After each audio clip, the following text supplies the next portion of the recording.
Kutai Lama merupakan pusat kerajaan Kutai Kartanegara selama 4 abad lebih. Kerajaan Kutai Kartanegara adalah kerajaan yang berdiri pada sekitar abad ke-14 di Kutai Lama.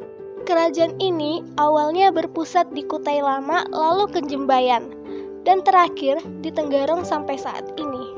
Kerajaan Kutai Kartanegara ini berdiri di muara Sungai Mahakam, Anggana.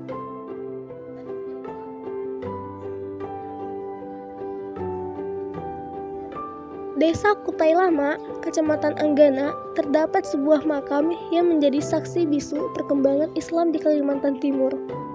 Makam itu adalah milik Habib Yasin bin Yahya, atau lebih dikenal sebagai Habib Tungan Parangan.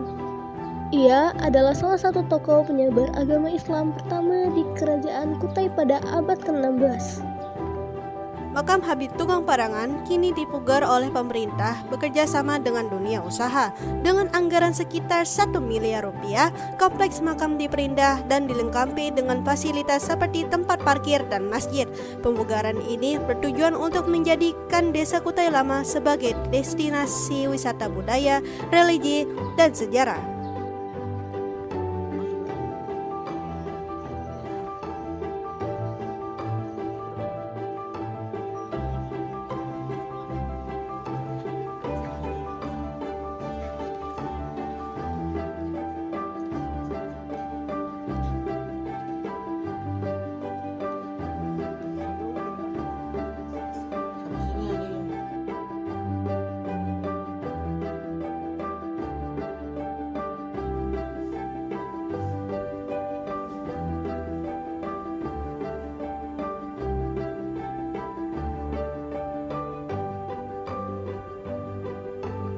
Selanjutnya kita beralih ke makam Aji Raja Mahkota.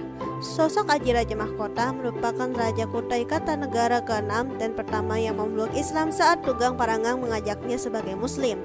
Makam Aji Raja Mahkota berada di tanah yang agak tinggi. Jalan ke makam itu telah diperkeras dengan semen. Untuk menaungi kedua makam, dibangunlah atap di atasnya.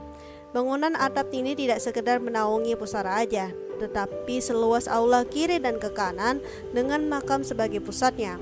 Aula itu telah dilengkapi pula dengan karpet sehingga nyaman sekali untuk duduk-dudukan, bahkan sampai tidur-tiduran. Disinilah para pengunjung duduk untuk menunggu giliran mendekat ke pusara.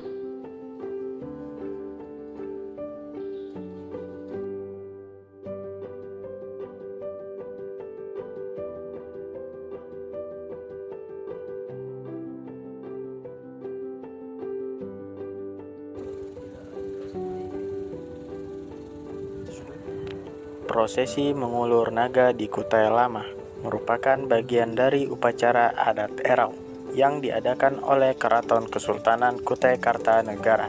Prosesi ini memiliki sejarah yang berkaitan dengan legenda Putri Karang Melenu, permaisuri Raja Kutai pertama, Aji Batara Agung Dewa Sakti. Berikut adalah beberapa hal yang terjadi dalam prosesi mengulur naga di Kutai Lama. Yang pertama, kapal motor membawa 2 replika naga dari Tenggarong menuju Kutai Lama. Yang kedua, kapal berputar sebanyak 3 kali di tepian batu Kutai Lama.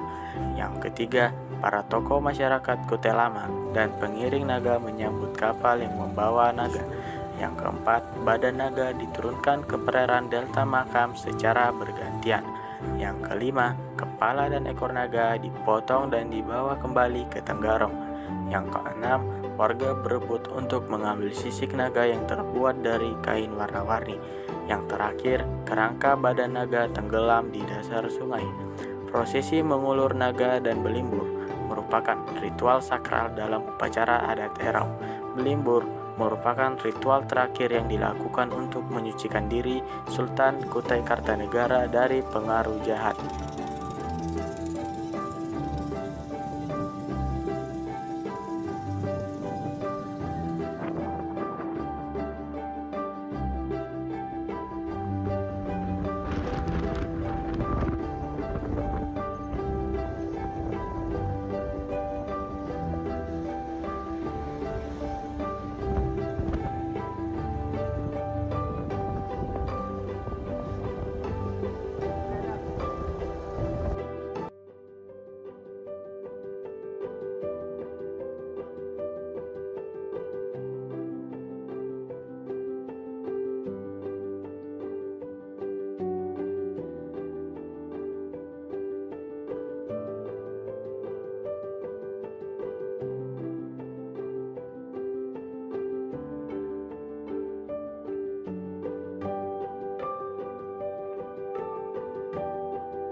Tetapi, apakah kamu pikir ini sudah berakhir? Belum, bosku. Karena kita di sini akan memasuki segmen di mana saya akan menceritakan tentang kisah naga penjaga Kutai Lama. Kisahnya ini sangat menarik dan kaya akan unsur mitologi. Jadi tolong didengar baik-baik ya. Diceritakan bahwa di tengah hutan lebat di sekitar Kutai Lama, terdapat sebuah danau yang menjadi tempat tinggal seekor naga. Naga ini dipercaya sebagai penjaga harta karun yang tersembunyi dan juga pelindung para penduduk desa. Konon, naga ini memiliki kekuatan luar biasa dan dapat memberikan perlindungan kepada mereka yang tulus hati. Suatu ketika, desa itu menghadapi ancaman dari sekelompok penjara yang ingin mengambil harta dan menguasai wilayah tersebut. Penduduk desa yang sangat ketakutan memutuskan untuk meminta bantuan kepada naga. Dengan ritual yang sakral, mereka memanggil naga itu untuk membantu melindungi desa. Naga pun muncul dari danau dengan kilauan sisiknya yang memukau. Dia mengeluarkan suara gemuruh dan menjanjikan untuk melindungi desa. Tetapi dengan satu syarat, penduduk desa harus hidup rukun dan saling membantu satu sama lain. Dengan bantuan naga, penjara berhasil diusir dan desa kembali aman. Sejak saat itu, naga menjadi simbol persatuan dan keberanian bagi penduduk Kutai Lama. Mereka selalu memperingati hari ketika naga datang sebagai pengingat pentingnya hidup berdampingan dengan harmonis. Kisah ini bukan hanya menceritakan tentang naga, tapi juga mengajarkan kita nilai-nilai kebersamaan, keberanian, dan rasa syukur kepada alam.